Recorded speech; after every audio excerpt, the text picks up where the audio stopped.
Canada plans to create Canadian citizenship path for undocumented immigrants.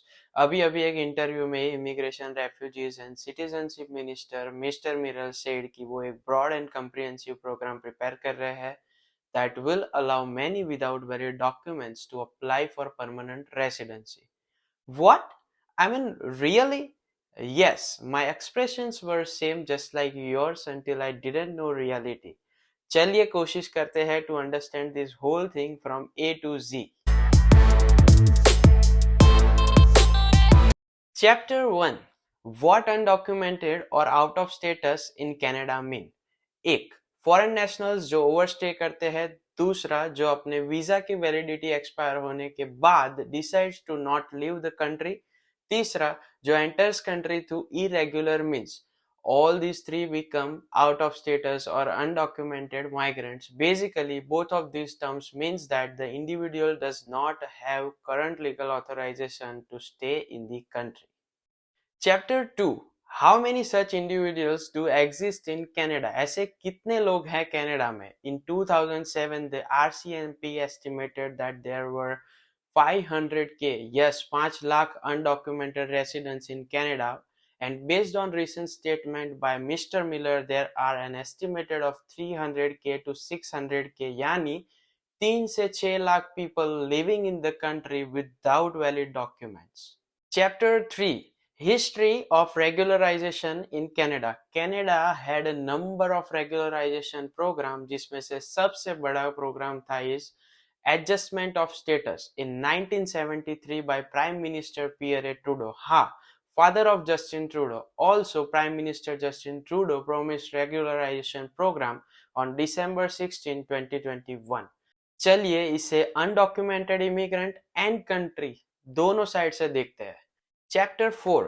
What are the impacts on individuals? क्योंकि individuals are undocumented, individuals and employer के बीच में कोई formal agreement नहीं होगा and that leads to higher risk for employer abuse and exploitation.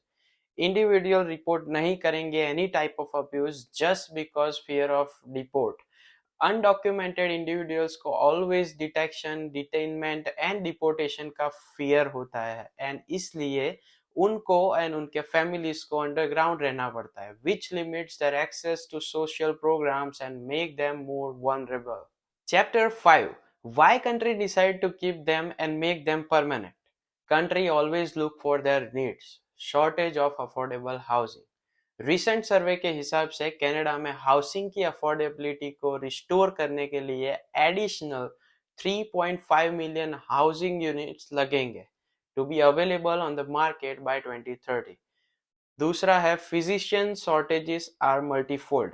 Canada के physician shortage को fulfil करने के लिए the country will need 78k physicians by 2031 and around 115k nurses by 2030 to make medical system strong. Economic benefit. Research के हिसाब से local residents के comparison में इमिग्रेंट्स ज्यादा हेल्प करते हैं in increasing size of the labour force and productivity. Obviously unauthorised immigrants को legalise करना is going to be very costly because they would become eligible for additional benefits जो government किसी भी normal residents और citizens को provide करती है, such as medical.